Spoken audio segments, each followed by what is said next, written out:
Hello everyone, कैसे हो सारे कोई। तो देखो भैया, आज अपन लोग क्या करने वाले हैं, आज हम सब करने वाले हैं भैया डीएनएफ ब्लॉक का वन शॉट करेंगे और पूरे चैप्टर को एक जगह पे रिवाइज करेंगे। और एक बात मैं आपको बता देता हूँ, ये भैया सब्जेक्टिव चैप्टर है, मतलब यहाँ पे थियोरेटिकल क्वेश्चंस बहुत बनते हैं। तो मैंने सारे क्वेश्चंस को लिया है, हर क्वेश्चन को समझिएगा, रटिएगा तो कोई फायदा नहीं है। एक एक क्वेश्चन करवा दूंगा, एक एक बेसिक से बेसिक क्वेश्चन करवा दूंगा। क्लियर है क्या? तो स्टार्ट करते हैं भैया डीएनएफ ब्लॉक का वन शॉट। देखो भैया, अगर मैं बात करता हूं डी ब्लॉक का, तो भैया पीरियोडिक टेबल में कौन है डी ब्लॉक एलिमेंट, तो ध्यान दो। आपको पता होगा ये जो ग्रुप 1 और ग्रुप 2 होता है, इसको अपन लोग बोलते हैं एस ब्लॉक एलिमेंट। और एस ब्लॉक एलिमेंट में जनरली क्या होते हैं, मेटल्स होते हैं। ठीक है भैया, कोई बात नहीं। अब देखो भैया, ये जो देख रहे हो ना 13 से लेकर 18 तक, ये जो आप देख रहे हो 13 से लेकर 18 तक, इसको अपन लोग बोलते हैं पी ब्लॉक। और पी ब्लॉक के अंदर जनरली क्या पाए जाते हैं, नॉन मेटल्स पाए जाते हैं। ठीक है। और जो ये बीच में फंस गया है, कौन फंस गया है, देखो ना, ये कौन फंस गया है, ग्रुप 3 से लेकर जो ये मेरा ग्रुप 12 है ना, इसको अपन लोग क्या बोलते हैं, डी ब्लॉक एलिमेंट बोलते हैं। कौन बोलते हैं भैया, डी ब्लॉक एलिमेंट बोलते हैं। और डी ब्लॉक के अंदर ही कौन छुप के बैठा है भैया, एफ ब्लॉक। ये जो तुम देख रहे हो ना दो लाइन, इसी को हम लोग क्या बोलते हैं, एफ ब्लॉक बोलते हैं। ठीक है। तो हमें एस ब्लॉक पे फोकस नहीं करना है, हमें पी ब्लॉक पे फोकस नहीं करना है, हमें ये जो बीच वाला है डी ब्लॉक और डी ब्लॉक के जो अंदर है एफ ब्लॉक, इस पे पढ़ना है। क्लियर है? तो इस चैप्टर को आपको आइडिया लग गया होगा कि हमें पढ़ना क्या है। ठीक है। अब देखो ध्यान से, कुछ कुछ इंपॉर्टेंट बात क्या पहले मैं लिखवा देता हूं कि भैया जो मेरा डी ब्लॉक एलिमेंट है वो कहां से कहां स्टार्ट हो रहा है, ग्रुप नंबर 3 से लेकर ग्रुप नंबर 12 तक। इतना बात तो क्लियर है ना? और जो मेरा अगला पॉइंट ये मैं बोलने वाला हूं, जो मेरा डी ब्लॉक एलिमेंट होता है, सुनना, इधर मेटल्स इधर नॉन मेटल्स, और जो डी ब्लॉक एलिमेंट होता है इसको हम लोग बोलते हैं ट्रांजिशन एलिमेंट। क्या बोलते हैं भैया, transition element. That's very very important point कि डी ब्लॉक एलिमेंट को हम लोग क्या बोलते हैं, ट्रांजिशन एलिमेंट। ठीक है। बट ध्यान देना, एक बहुत इंपॉर्टेंट डाउट आता है लोगों को, क्या कि सर डी ब्लॉक एलिमेंट मेरा ग्रुप 3 से लेकर ग्रुप 12 है। बिल्कुल सही बात है। डी ब्लॉक को ही हम लोग ट्रांजिशन एलिमेंट बोलते हैं। बिल्कुल सही बात है। तो क्या ये सारे एलिमेंट मेरे ट्रांजिशन एलिमेंट है? नहीं। केमिस्ट्री पढ़ रहे हो भैया, एक्सेप्शन नहीं हो तो काहे का फिर केमिस्ट्री ना। तो देखो यहाँ पे क्या होता है, जो मेरा ग्रुप 12 एलिमेंट होता है, इसको हम लोग ट्रांजिशन एलिमेंट नहीं बोलते। क्यों नहीं बोलते मैं सब बताऊंगा, पहले खाली काम का बात बोल रहा हूं। ग्रुप नंबर 3 से लेकर ग्रुप नंबर 12 डी ब्लॉक को ट्रांजिशन एलिमेंट बोलते हैं। पर जो ये देख रहे हो ना, कौन, जिंक, कैडमियम, मरकरी, इसको बोलते हैं जिंदगी कैडबरी होगी। क्या होगी, जिंदगी, जिंक, कैडबरी, कैडमियम होगी मतलब mercury, zinc, cadmium, mercury were not considered as transition element. क्यों भैया, ऐसा क्या हो गया कि भैया सारे तो ट्रांजिशन एलिमेंट है, ऐसा क्या हो गया ग्रुप 12 में कि वो ट्रांजिशन एलिमेंट नहीं है? तो आओ मैं आपको एक एक करके चीजें बताता हूं। ठीक है, इतना बात तो क्लियर है ना? छोटा छोटा पॉइंट लिखेंगे। डी ब्लॉक एलिमेंट कहां से कहां तक होता है, इसको क्या बोलते हैं, ट्रांजिशन एलिमेंट। और ग्रुप 12 को ट्रांजिशन एलिमेंट नहीं बोलते हैं। इसमें कौन कौन होता है, जिंदगी, कैडबरी होगी, जिंक, कैडमियम, मरकरी। ठीक है। एक बात और बता दूं क्या, देख रहे हो, ये आप देख रहे हो ग्रुप नंबर 11, अगर आपको नहीं दिख रहा है, छोटे छोटे क्वेश्चन कभी कल पूछ लिए जाते हैं।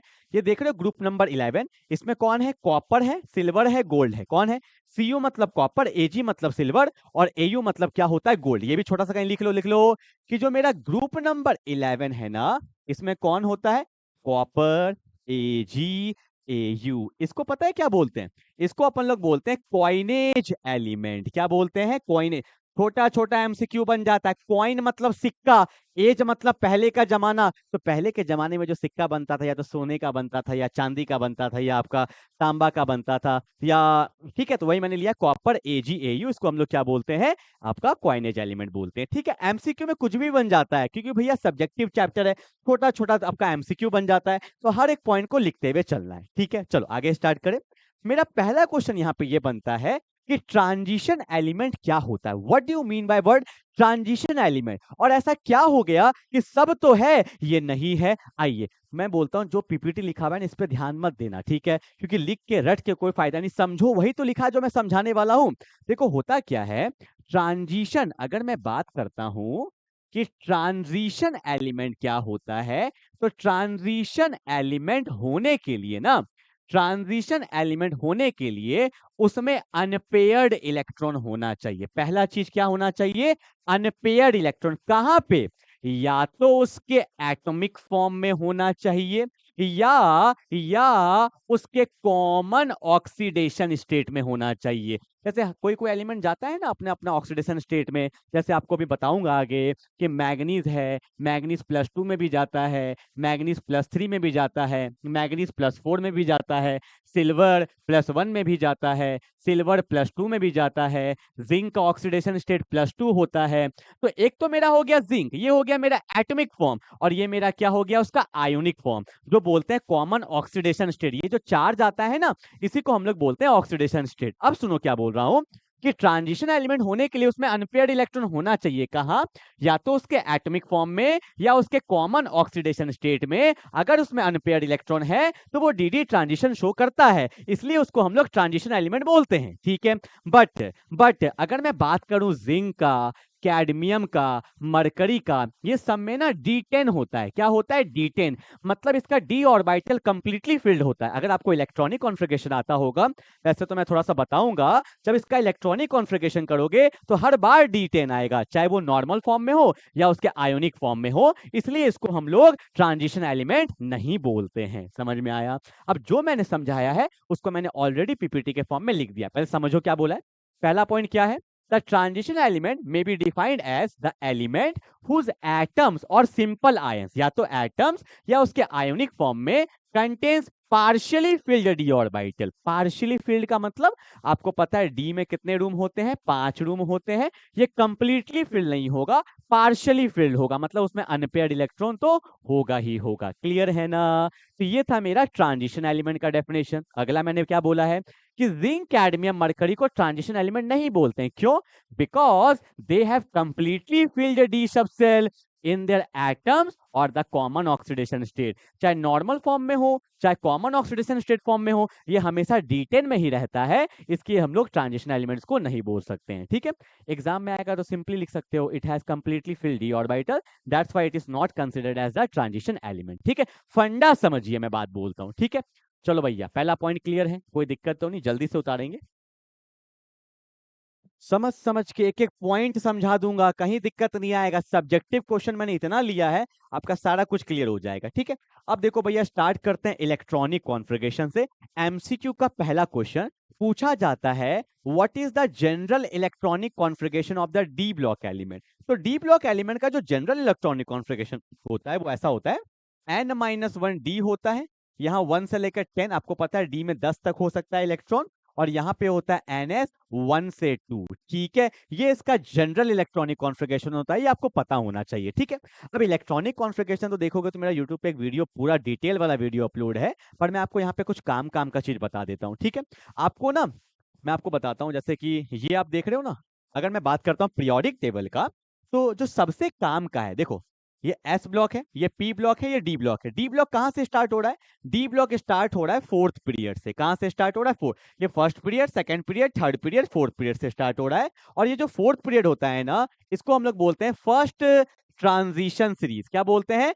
फर्स्ट ट्रांजिशन सीरीज, मतलब ट्रांजिशन एलिमेंट यही से स्टार्ट हो रहा है। और जो सबसे ज्यादा इंपॉर्टेंट है वो यही वाला है, इसको आपको अच्छे से पता होना चाहिए। ठीक है, तो मैं इसका शॉर्टकट आपको बताता हूँ फटाफट से। देखो होता क्या है, science science teacher Vinita Kripalani. कौन भैया? Science teacher Vinita Kripalani. मन फेकोनी क्यों झगड़ती हो। ये आपको याद होना चाहिए भैया, science teacher Vinita Kripalani, science teacher Vinita Kripalani, मन फेकोनी क्यों झगड़ती हो। और इसका एटॉमिक नंबर क्या होता है भैया? 21, 22, 23, 24, 25, 26, 27, 28, 29, 30। इसमें दो एक्सेप्शन है हमारे, एक तो क्रोमियम एक्सेप्शन है और एक मेरा कॉपर एक्सेप्शन है। ठीक है भैया, ये बड़ा इंपॉर्टेंट है। अब बोलोगे सर थोड़ा सा इसका इलेक्ट्रॉनिक कॉन्फ़िगरेशन बता दीजिए ना। बता देता हूं, हर जगह पे काम आएगा। देखो होता क्या है, इन सब में से कोई भी आ जाए, आप लिख देना आर्गन 18। ठीक है, 4s2 3d, इतना सब में कॉमन रहेगा। आर्गन 18 4s2 3d इतना सब में कॉमन रहेगा। अब देखो यहाँ पे 18 इलेक्ट्रॉन है, 18 2 20 हो गया है, स्कैंडियम 21 है तो यहाँ कर देना 3d1 हो गया। अगर मैं बोलता हूं आर्गन 18 4s2 3d ये सब में कॉमन रहेगा। मैग्नीज 25 है ना तो 18 2 20 यहाँ 5 25 आ जाएगा। कॉपर 27 है ना तो आर्गन 18 4s2 3d है, 18 2 20 7 27 हो जाएगा। जिंक 30 है ना तो आर्गन 18 4s2 और यहाँ पे क्या आ जाएगा 3d10 आ जाएगा। देखो d10 है ना, अगर d10 होता है तो वो मेरा कभी भी ट्रांजिशन एलिमेंट नहीं कहलाएगा, ठीक है। पर क्रोमियम और कॉपर मेरा एक्सेप्शन होता है। ऐसा क्या हो गया, इसमें एक्सेप्शन कुछ नहीं है, अगर आप 11th में पढ़ा होगा तो ये डिटेल कंसेप्ट है इसका। इसमें क्या होता है, अगर मैं लिखता क्रोमियम का ना तो क्या होता भैया, आर्गन 18 4s2 3d4 होता ना। बस यहाँ पे क्या होता है, s का एक इलेक्ट्रॉन d में जंप कर जाता है तो इसका जो एक्चुअल होता है वो होता है argon 18 4s1 3d5। That's my final answer, ठीक है। सिमिलरली कॉपर का भी वही होगा। क्या देखो, अगर होना चाहिए तो ये होता आर्गन 18 4s2 3d9, ठीक है। बस s का एक इलेक्ट्रॉन d में चल जाता है तो यहाँ पे क्या होगा, आर्गन 18 4s1 3d10 होगा। ये मेरा एक्सेप्शन होता है, ये आपको पता होना चाहिए, ठीक है। अब बोलोगे सर कॉपर में तो d10 आ गया तो ये मेरा कैसे हो गया भैया ट्रांजिशन एलिमेंट, आया डाउट? नहीं आया था ना, अब दिख रहा है, अब तो डाउट आना चाहिए सर d10 है तो कैसे हो गया। तो मैं आपको बताता हूं कि कॉपर ना +1 में भी जाता है और कॉपर +2 में भी जाता है, ठीक है। अब देखो यहाँ पे, तो जब +2 में कॉपर गया तो एक इलेक्ट्रॉन यहां से निकलेगा, एक इलेक्ट्रॉन यहां से निकलेगा तो 3d9 हो गया, और 3d9 होगा तो उसमें अनपेयर्ड इलेक्ट्रॉन आ गया ना, इसलिए वहां पे लिखा था या तो एटॉमिक फॉर्म या उसका कॉमन ऑक्सीडेशन स्टेट। ये सब मैं लिखवा दूंगा अभी ना कि कौन एलिमेंट का क्या क्या ऑक्सीडेशन स्टेट होता है, तो उससे आपको पता चल जाएगा। तो कॉपर भी मेरा ट्रांजिशन एलिमेंट है क्योंकि जब वो +2 में जाता है तो उसमें अनपेयर्ड इलेक्ट्रॉन आ जाता है। क्लियर है? आई होप आपको यहाँ पे समझ में आ गया होगा, जनरल इलेक्ट्रॉनिक कॉन्फ़िगरेशन समझ में आ गया होगा, ये वाला जो इंपॉर्टेंट है ये भी आपको पता चल गया होगा, ठीक है। चलो भैया फटाफट से आगे बढ़ते हैं, एकदम वन शॉट है, आगे बढ़ेंगे। अब देखो ये मैं करवाऊंगा नहीं, समझा दिया, एक करवा देता हूं कि write down the electronic configuration of, ठीक है। कौन सा ले लूं बताओ, कौन सा ले लूं? क्रोमियम ले लेते हैं, चलो एक्सेप्शन ही है। तो क्या होगा, क्रोमियम का भी जस्ट बताया था आर्गन 18 होना चाहिए था 4s2 पर होगा 4s1 और यहाँ पे क्या हो जाएगा 3d5। अब देखो ये मेरा क्रोमियम का इलेक्ट्रॉनिक कॉन्फ़िगरेशन है, पर बोला है +3 का मतलब होता है लॉस ऑफ इलेक्ट्रॉन। अब कुछ बुद्धिजीवी लोग क्या करते हैं, बाहर से निकाल देते हैं, अरे यार +3 है, पहले इलेक्ट्रॉन आउटर ऑर्बिट से निकलता है, 3 से ऊपर कौन है 4, तो एक यहां से निकलेगा और 2 यहां से निकलेगा, तो क्या हो गया 3d3। इसका इलेक्ट्रॉनिक कॉन्फ़िगरेशन क्या होगा, आर्गन 18 और यहाँ पे क्या होगा 3d3 होगा। क्लियर है? फोन आ रहा है, अर्ली ना फोन, ठीक है। आर्गन 18 आपका 3d3, क्लियर है ना? चलो भैया क्लियर है। तो अब कॉपर का आप कर ही लोगे, कोबाल्ट का भी कर लोगे, मैग्नीज +2 का भी कर लोगे, ठीक है। एक और मैं कर देता हूं, मैग्नीज +2 है ना तो यहाँ पे क्या है, आर्गन 18 है, यहाँ पे 4s2 है और यहाँ पे 3d5 है, ठीक है। अब देखो यहाँ पे क्या है, +2 है ना तो 2 इलेक्ट्रॉन निकल जाएगा, तो यहाँ पे क्या बचा 3d5, तो यहाँ पे हो गया आर्गन 18 और यहाँ पे क्या हो गया 3d5। तो ये इसका इलेक्ट्रॉनिक कॉन्फ़िगरेशन हो जाएगा। जब जब प्लस आता है तो पहले इलेक्ट्रॉन आउटर ऑर्बिट से निकलता है फिर इनर ऑर्बिट से निकलता है, ठीक है। तो बच्चा बात 2 है, घर में करिएगा, ऐसा नहीं कि बस बैठ जाएंगे कि नहीं सर, ट्राई करिएगा, ठीक है। चलो क्लियर है। एक बात मैं आपको यही बता दूं, चलो बाद में बता दूंगा कि बता दूं, बाद में बता दूं, बता दूं, बता देता हूँ। देखो जैसे देखो 3d3 है ना, आपको पता होना चाहिए कि डी में बच्चा 5 नंबर आपका 5 रूम होता है, ठीक है। तो यहाँ पे क्या है 1 2 3, 3d3 है। जैसे यहाँ पे 3d5 है तो यहाँ पे क्या होगा 1 2 3 4, 5 रूम है तो 1 2 3 4 5, ठीक है। अब सुनो ध्यान से, जब जब सिंगल इलेक्ट्रॉन होता है, जब जब सिंगल इलेक्ट्रॉन होगा, एक भी क्यों ना हो, तो ऐसे को हम लोग बोलते हैं पैरामैग्नेटिक स्पीसी। क्या बोलेंगे, पैरामैग्नेटिक स्पीसी। अगर एक भी अनपेयर्ड इलेक्ट्रॉन होगा तो वो पैरामैग्नेटिक होता है। यहाँ पे तो 5 5 है तो ये भी मेरा क्या है, पैरामैग्नेटिक। जैसे ये आगे आता पर मुंह से निकल गया था तो यही बता दिया, ये भी क्या है, मेरा पैरामैग्नेटिक है, ठीक है।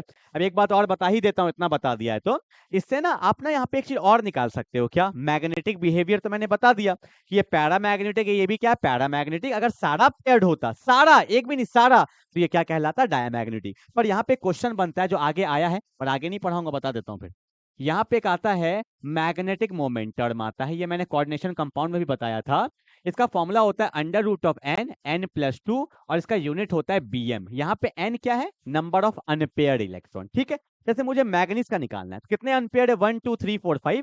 तो अगर मैं यहाँ पे पुट करूंगा तो यहाँ पे होगा 5 5 प्लस 2 5 2 7 7 5 35 36 का 6 होता है, तो 35 का अप्रोक्सीमेटली 5.9 होगा और इसका यूनिट होता है bm, बोर्स मैग्नेटन बोलते हैं। तो मैग्नेटिक मोमेंट भी आप निकाल सकते हो, फॉर्मूला क्या होता है? Under root of n plus 2। Clear? जल्दी उतार लो फटाफट से। I hope you will get the electronic configuration. ठीक है, चलो आगे बढ़ते हैं। क्वेश्चन देखना, मैंने इतने क्वेश्चंस लिए हैं ना। Explain why zinc, cadmium, mercury are not regarded as transition element. पहले ही बता दिया, because they have completely filled the orbital in their ground state as well as in the common. ये मेरा लिखा हुआ है। ठीक है, तो देखो मेरा डेफिनेशन कितना सिंपल है। देखो, because they have completely filled the orbital in their ground state as well as in their common oxidation state. तुम देख रहे हो मेरा आंसर राइटिंग, देख लो कितना सिंपल, एक बार में समझ में आ गया। ठीक है, तो यही लिखना है एग्जाम में, एकदम सिंपल, रटने का जरूरत नहीं है। पहले ही बता दिया कि कंप्लीटली फिल्ड है, या तो उसके नॉर्मल फॉर्म में या उसके कॉमन ऑक्सीडेशन स्टेट फॉर्म में। ठीक है, कॉमन मतलब वही ग्राउंड स्टेट हो गया। ठीक है ना, चलो उतार रहे हो ना, उतारते चलना फटाफट से, आगे बढ़ते हैं। अब देखो ये क्वेश्चन वीवीआई, सारे क्वेश्चन ही वीवीआई है। पहली बात तो मैं लिया हूं तो सारे वीवीआई है, पर ये क्वेश्चन देखो, ये सब डाउट रह जाता है पर कोई सॉल्व करने वाला है नहीं, तो मैं आ गया हूं। देखो क्या क्वेश्चन दिया है, सिल्वर एटम, सिल्वर सिल्वर, एक चीज दिखाऊंगा। देखो पीरियोडिक टेबल के बिना पढ़ाई होता है यार। देखो सिल्वर किसके नीचे सिल्वर? कॉपर के नीचे सिल्वर। अरे कॉपर भैया जब एक्सेप्शन था, याद है, एक इलेक्ट्रॉन जंप किया था, तो सिल्वर भी मेरा क्या होगा? एक्सेप्शन ही ना होगा। गोल्ड भी क्या होगा? एक्सेप्शन ही है। जब एक फैमिली के मेंबर रहते हैं तो वो सारे क्या होता है? एक तरह के होते हैं। तो इसलिए मैंने आपको थोड़ा दिखा दिया, पीरियोडिक टेबल रहता है तो फील थोड़ा अच्छा आता है। तो मैं आपको पहले बताता हूं, सिल्वर एजी, एजी, एजी का एटॉमिक नंबर होता है 47। ठीक है भैया, तो इसका इलेक्ट्रॉनिक कॉन्फ़िगरेशन होता है हीना, नीना और कैटरीना। इसका होता है कैटरीना आ गई यहाँ पे 36, यहाँ होना चाहिए था 5s2। हीना, नीना और कैटरीना, तो यहाँ होगा 5s2 और यहाँ पे होता है 4d। 36 और 238, यहाँ पे होता है 4d9। होना तो ये चाहिए था अकॉर्डिंग टू द कंसेप्ट, पर यहाँ पे भी s का एक इलेक्ट्रॉन जंप कर जाता है, तो इसका होगा भैया क्रिप्टॉन 36। यहाँ होता है 4s1 सॉरी 5s1 और यहाँ पे क्या होता है 4d10। ठीक है, अब बोलोगे सर यहाँ भी तो d10 है, तो ये क्यों गया ट्रांजिशन एलिमेंट? जिस तरह से कॉपर +1 +2 में जाता था, अगर छोटा भाई गया है तो बड़ा भाई भी तो जाएगा। तो एजी भी किस में जाता है? +1 में जाता है, और एजी भी किस में जाता है? +2 में जाता है। तो जैसे ये +2 में गया तो एक इलेक्ट्रॉन यहां से निकला, एक इलेक्ट्रॉन यहां से निकला, तो यहाँ पे क्या आ गया? 4d9 आ गया और इसमें अनपेयर्ड इलेक्ट्रॉन आ जाता है। That's why it is considered as transition element. अब देखो कितना सही से लिखा हुआ है, देखो समझो आंसर देखो। Silver can exhibit +2 oxidation state, silver +2 में जाता है। Where it has incompletely filled d orbital, 9 है ना, तो आपको पता है डी में 5 रूम होता है, तो 1 2 3 4 5 6 7 8 9, एक आ गया unpaired. Where it has incomplete filled d orbitals, hence we can say that it is a transition element. इसलिए मैंने कॉपर के केस में वही समझा दिया था कि आइडिया लग जाए। समझ में आ गया क्या? तो ये था मेरा सिल्वर का, फटाफट से उतार लीजिए, हर एक आंसर को अच्छे से उतारते हुए चलेंगे। ठीक है, जल्दी उतारो।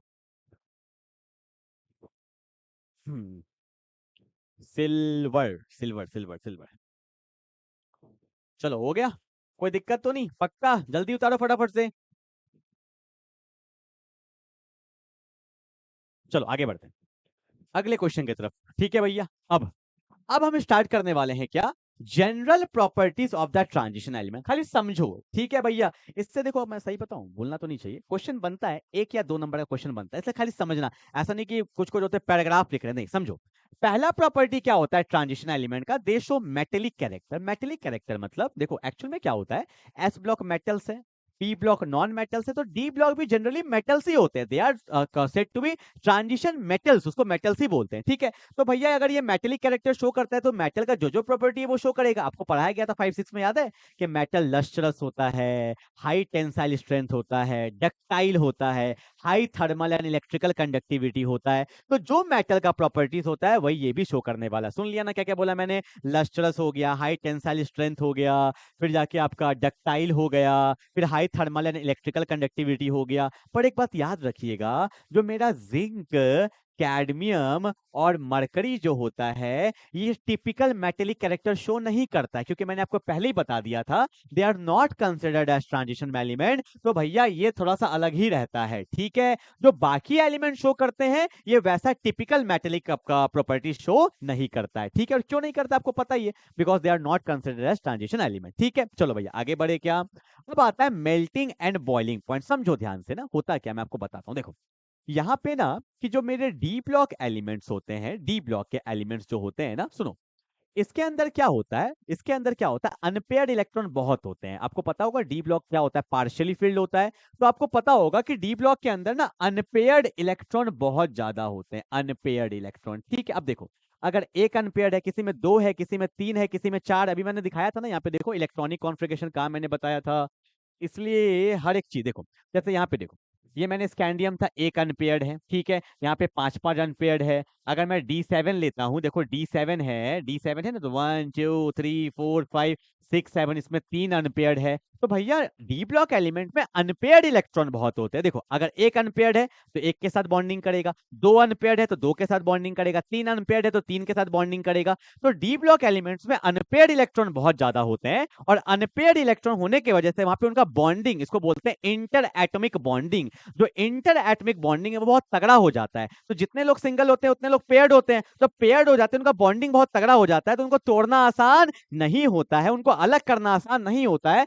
दैट्स वाई कि melting and boiling point of the D block elements are very very high, ठीक है। तो देखो भैया यहाँ पे वही बोला है, ठीक है। कभी भी ऐसा क्वेश्चन आ जाए तो बस आपको याद होना चाहिए कि डी ब्लॉक एलिमेंट्स में अनपेयर्ड इलेक्ट्रॉन बहुत ज्यादा होते हैं, इनके वजह से वहां पे इंटर एटॉमिक बॉन्डिंग बहुत तगड़ा होता है। दैट्स वाई इनका जो मेल्टिंग और बॉइलिंग पॉइंट होता है वो भी क्या होता है, बहुत ज्यादा हाई होता है, बहुत ज्यादा हाई होता है, ठीक है ना।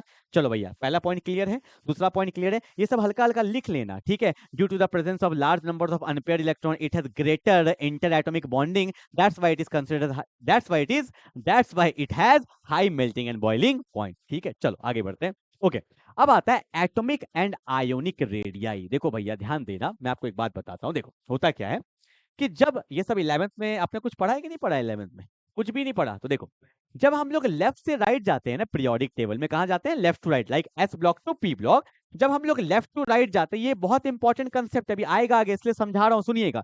जब हम लोग लेफ्ट से राइट जाते हैं पीरियोडिक टेबल में ना, तो यहाँ पे एक वर्ड होता है जिसको बोलते हैं जेड अफेक्टिव। क्या बोलते हैं, जेड अफेक्टिव बोलते हैं। कहीं कहीं पे ऐसा भी लिखा होता है इफेक्टिव न्यूक्लियर चार्ज भी लिखा होता है। तो सुनो जब हम लोग लेफ्ट टू राइट जाते हैं पीरियोडिक टेबल में तो जेड अफेक्टिव इंक्रीज कर जाता है, ठीक है। अब ये जेड अफेक्टिव क्या होता है, गोली मारो, इसका मतलब क्या होता है मैं बताता हूँ। जेड अफेक्टिव का बेसिकली मतलब होता है अट्रैक्शन। तो अगर जेड अफेक्टिव बढ़ रहा है तो भैया अट्रैक्शन भी बढ़ रहा है, और जब अट्रैक्शन बढ़ता है तो लोग पास पास आते हैं, और पास पास आएंगे तो दूरियां कम हो जाएगी, तो साइज जो है वो क्या कर जाता है, डिक्रीज कर जाता है। क्या कर जाता है, decrease. As we move from left to right in the periodic table, तो Z effective increases, therefore attraction increases and size क्या होता है, decreases, ठीक है। तो जो हमें पढ़ना होता है ना यार, पता है किसका पढ़ना होता है, एटॉमिक रेडियाई पढ़ना हो या आयोनिक रेडियाई पढ़ना हो, तो जनरली तो हम लोग ये बोल देते हैं but scandium, titanium, vanadium, chromium, manganese, iron, cobalt, निकल, कॉपर, जिंक, ये जो मेरा फर्स्ट आपका ट्रांजिशन सीरीज है, इसके बारे में बहुत अच्छे से पता होना चाहिए। सुनो यहाँ पे क्या होता है, ठीक है। अगर मैं बात करता हूँ स्कैंडियम से मैग्नीज, एक और तरीका से दिखाऊंगा, सुनना। अगर मैं बात करता हूँ स्कैंडियम से मैग्नीज, आपको पता है लेफ्ट टू राइट जा रहे हैं, जेड इफेक्टिव बढ़ेगा, जेड इफेक्टिव बढ़ेगा तो आपका अट्रैक्शन बढ़ेगा, अट्रैक्शन बढ़ेगा तो साइज डिक्रीज करेगा। तो स्कैंडियम से मैग्नीज में साइज क्या करता है, डिक्रीज करता है। इसको मैं पता है एक और तरीका से समझा सकता हूँ। आपको पता होगा स्कैंडियम में होता है 3D1, टाइटेनियम में होगा 3D2, आपका वैनेडियम में होगा 3D3। तो अनपेयर्ड इलेक्ट्रॉन बढ़ रहा है, अनपेयर्ड इलेक्ट्रॉन बढ़ रहा है तो बॉन्डिंग भी तगड़ा होगा, बॉन्डिंग तगड़ा होगा, लोग पास पास आएंगे तो साइज डिक्रीज करेगा। आप ऐसे भी समझ सकते हो या ऐसे भी समझ सकते हो कि जेड इफेक्टिव बढ़ रहा है तो अट्रैक्शन बढ़ रहा है, और अट्रैक्शन बढ़ेगा तो साइज क्या करेगा, डिक्रीज करेगा, ठीक है। उसके बाद क्या होता है, अगर मैं बात करता हूँ फेकोनी का, फेकोनी like iron, cobalt and nickel, फेकोनी, इनका जो साइज है ना ये ऑलमोस्ट सेम रहता है। क्या रहता है भैया, ऑलमोस्ट सेम, एक्यूरेट नहीं बोल रहा हूं, हम लोग केमिस्ट्री में पूरा एक्यूरेसी नहीं बोलते, हाँ ऑलमोस्ट हल्का फल्का साइज, एक तो ऑटोमेटिकली साइज इतना छोटा होता है यार, ठीक है, ऑलमोस्ट सेम होता है। बट अगर मैं बात करता हूँ कॉपर से जिंक में, इसका साइज वापस से क्या कर जाता है, अगर मैं बात करूं साइज, साइज वापस से क्या कर जाता है, इंक्रीज। आप बोलोगे सर क्यों इंक्रीज कर गया, वाई, घटना चाहिए था इसलिए इंक्रीज कर गया, क्योंकि आपको पता है यहाँ पे D10 होता है, अनपेयर्ड इलेक्ट्रॉन नहीं है, अनपेयर्ड इलेक्ट्रॉन नहीं है तो बॉन्डिंग भी नहीं होगा, बॉन्डिंग नहीं होगा तो लोग पास पास नहीं आएंगे, इसी वजह से साइज स्लाइटली क्या कर जाता है, इंक्रीज। अगर क्वेश्चन आ जाए कि डी ब्लॉक में क्या साइज रेगुलरली डिक्रीज करता है, नहीं रेगुलरली डिक्रीज नहीं करता है, स्कैंडियम से मैग्नीज तक तो डिक्रीज करता है, फिर कांस्टेंट होता है, फिर क्या कर जाता है, इंक्रीज कर जाता है। और क्यों करता है आपको दिख रहा होगा कि D10 के होने की वजह से यहाँ पे अनपेयर्ड इलेक्ट्रॉन नहीं है तो बॉन्डिंग नहीं हुआ, बॉन्डिंग नहीं हुआ तो अट्रैक्शन नहीं हुआ, लोग पास पास नहीं आए तो दूरियां बढ़ गई तो साइज भी बढ़ गया। क्लियर है? तो जितना चीज मैं आपको बताते जा रहा हूं सबको बहुत अच्छे से एकदम लिखते हुए समझते हुए आगे बढ़ते चलना है। क्लियर है? आई hope you will get the point. Size के बारे में पता चल गया and same trends will follow with the ion, ions में भी आ जाएगा तो ऑब्वियस सी बात है साइज डिक्रीज ही करता है। ठीक है, एक पता है अभी मैं पढ़ाऊंगा, इसको मैंने एफ ब्लॉक में डाल दिया है, मतलब मैं लिख लो आज का दिन, आज कौन सा डेट है, आज शायद 7 जनवरी है, ये लिख लो 2026 का जो बोर्ड का पेपर आने वाला है गारंटेड है क्वेश्चन आएगा लैंथेनॉइड कॉन्ट्रैक्शन, ये मैं आगे पढ़ाऊंगा लैंथेनॉइड्स में, lanthanoid contraction and it's consequence, मतलब ये सब क्वेश्चन गारंटी है, कोई काट ही नहीं सकता। ठीक है, तो यहां मैंने हौच पौच नहीं किया, एकदम सेपरेटली मैंने उसको अच्छे से पढ़ाया है। क्लियर है? तो मेरा यहाँ पे क्या हो गया, atomic radii and ionic radii हो गया। ठीक है, तीन प्रॉपर्टीज आपने देख लिया। अब बात करते हैं कॉम्प्लेक्स फॉर्मेशन का। देखो इससे पहले मैंने कौन सा वन शॉट डाला था, आपको याद है, कोऑर्डिनेशन कंपाउंड का डाल दिया था और आपने बहुत अच्छा उसमें प्यार दिखाया, बहुत सारे व्यूज आए, बहुत कमेंट्स आए and thank you so much इतना सब करने के लिए। ठीक है, आपको वहां पे देखने को मिला होगा कि कॉम्प्लेक्स फॉर्मेशन, जो भी कॉम्प्लेक्स कंपाउंड होते हैं वो डी ब्लॉक एलिमेंट ही बनाते हैं। कौन बनाते हैं? D block element. एक क्वेश्चन बन गया, why D block element form complex compound. देखो एक्चुअल में क्या होता है कि डी ब्लॉक एलिमेंट का जो साइज होता है वो स्मॉल ही होता है, ठीक है, और इनका जो चार्ज डेंसिटी होता है ना ये बहुत ज्यादा होता है, और इसमें वैकेंट ऑर्बिटल्स होते हैं। क्या होते हैं? वैकेंट ऑर्बिटल्स होते हैं, या मैं बोल सकता हूं पार्शियली फिल्ड ऑर्बिटल्स होता है। इस वजह से ये कॉम्प्लेक्स कंपाउंड बन सकता है। कॉम्प्लेक्स याद है ना, जैसे हमने पढ़ा है, ऐसे मान लो ये लिखा CONS3 लिख दिया, ठीक है, तो ये मेरा कौन सा कंपाउंड है? कॉम्प्लेक्स। जो स्क्वायर ब्रैकेट के अंदर होता है वो कौन सा कंपाउंड होता है? कॉम्प्लेक्स कंपाउंड होता है। और जनरली कौन बनाता है? D block element. Why? Because of the smaller size, high charge density and has some vacant orbitals. ठीक है, इसी की वजह से डी ब्लॉक बनाता है। ठीक है, कलर्ड कॉम्प्लेक्स, कलर्ड कॉम्प्लेक्स ये तो भैया सब देखो, कोऑर्डिनेशन कंपाउंड इसलिए मैं पहले पढ़ाता हूं, हर चीज भैया आता है। कलर्ड कॉम्प्लेक्स, कलर क्यों आता है इसमें? सुनो, अगर मेरा कोई भी आयंस या कोई भी कॉम्प्लेक्स मेरा कलर्ड है ना, इसका एक ही रीजन होता है, just because of DD transition, DD transition. और डीडी ट्रांजिशन होने के लिए वहां पे अनपेयर्ड इलेक्ट्रॉन होना चाहिए। अगर अनपेयर्ड इलेक्ट्रॉन है ना तो गारंटी है वो आयंस या वो कॉम्प्लेक्स हमेशा क्या होगा? कलर्ड होगा। कभी ऐसा क्वेश्चन आ जाए कि this complex is green in colour, why, तो आप देखना जो मेरा मेटल्स होगा उसमें जरूर अनपेयर्ड इलेक्ट्रॉन होगा, और अनपेयर्ड इलेक्ट्रॉन होने की वजह से डीडी ट्रांजिशन आता है, और डीडी ट्रांजिशन होने की वजह से कंपाउंड में क्या आता है? कलर्ड आता है। तो आपको तो पता ही है कि डी ब्लॉक एलिमेंट में तो बहुत सारे अनपेयर्ड इलेक्ट्रॉन्स होते हैं, इसलिए most of the ions are क्या होता है? जनरली कलर्ड होता है। ठीक है, अगर उसमें आपका अनपेयर्ड इलेक्ट्रॉन नहीं है तो वो कलरलेस हो जाएगा। मैंने एक दो क्वेश्चन लिया है, जितना टॉपिक मैं पढ़ा रहा हूँ सबके क्वेश्चन लिया, आपको लग जाएगा कि नहीं यार पढ़ भी रहे हैं क्वेश्चन भी कर रहे हैं। ठीक है, ओके, अगला मैग्नेटिक प्रॉपर्टीज, ये तो मैंने अभी जस्ट बता दिया। ये दो टाइप का होता है, एक होता है पैरामैग्नेटिक, एक होता है पैरामैग्नेटिक। पैरामैग्नेटिक का मतलब क्या होता है? अगर उसमें अनपेयर्ड इलेक्ट्रॉन है, चाहे वो आयंस हो, चाहे वो कॉम्प्लेक्स हो, चाहे वो नॉर्मल एटम हो, अगर आपका पैरामैग्नेटिक है तो उसमें अनपेयर्ड इलेक्ट्रॉन होगा, चाहे एक ही क्यों ना हो। पर अगर वो डायामैग्नेटिक है, डायामैग्नेटिक है, अगर वो डायामैग्नेटिक है, नाम में लिखा है डाई, सब पेयर्ड होंगे, all the electrons are paired. जब सारे इलेक्ट्रॉन्स पेयर्ड होते हैं तो वो मेरा क्या कहलाता है? डायामैग्नेटिक। अगर एक भी अनपेयर्ड है तो वो क्या कहलाएगा? पैरामैग्नेटिक। ठीक है, अगला आगे बढ़ते हैं।